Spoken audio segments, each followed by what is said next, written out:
Brake knockoff is the reason you often see in racing when drivers are approaching a corner after a long straight, they end up having to pump up the brake pedal before they'll actually start working. So you'll often see when the cars are heading down the straight towards a braking zone, you'll see the brake lights flash from the outside before the actual braking marker. And that's the driver pumping up the brakes before they get to the braking zone. Little pump of the brakes, not a big application, just usually a couple of small pumps, and that squeezes the pads up against the disc. Not so much that they start braking, but just that they're prepared to brake, so when they do want to hit the brakes, they can go in one go and the car will start braking. So we're looking here at a pretty typical front brake setup. We've got the brake caliper, the disc, and the pads.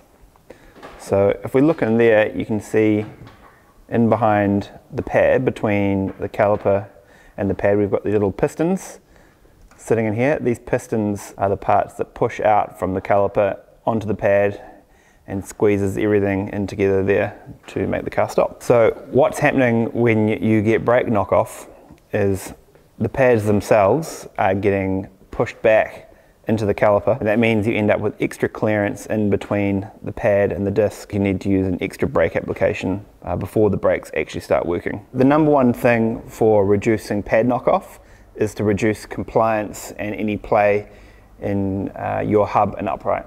So that can mean, at one extreme, simply adjusting the wheel bearings if you've got an adjustable type wheel bearing, or it could mean increasing the stiffness of this whole assembly, so the hub and the upright, making sure that you're reducing the amount of compliance that they've got, and that can mean an entire redesign. Here, looking at this caliper on the bench again, we can look at a couple of other ways you can look at reducing knockoff. So quite a common thing is to use anti-knockoff springs. Before the caliper is assembled, you put a little spring in there behind each of the pistons, and that just keeps a little resistive force, just so when they're at rest, they're constantly wanting to move out towards the pads. It's normal to build the calipers specifically for each circuit in professional racing.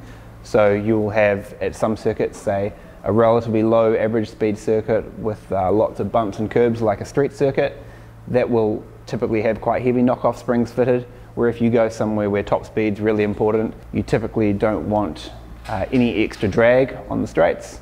So the driver would pay a penalty by having knockoff springs, which means at the end of the long straights, and if there's any knockoff, they will have to pump the brake pedal up to get the pads to squeeze up against the disc, so when they're actually ready to brake, the car will brake as they're expecting. But the benefit of not having those knockoff springs is they'll have less parasitic drag with the discs. Will create a slight clearance between the pads, and you'll have a slightly higher top speed. Another factor in controlling knockoff is the seal design. So the seals that seal the hydraulic pressure between the piston and the caliper also tend to have a small resistive force, and the amount of drag and the amount that the lips on those seals want to, the direction that they want to tend to push the piston, also has an effect on knockoff. So that was a short discussion on brake knockoff and some of the causes.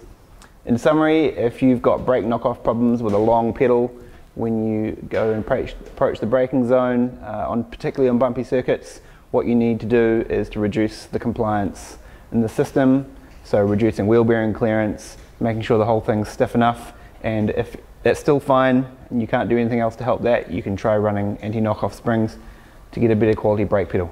If you liked that video, make sure you give it a thumbs up, and if you're not already a subscriber, make sure you subscribe.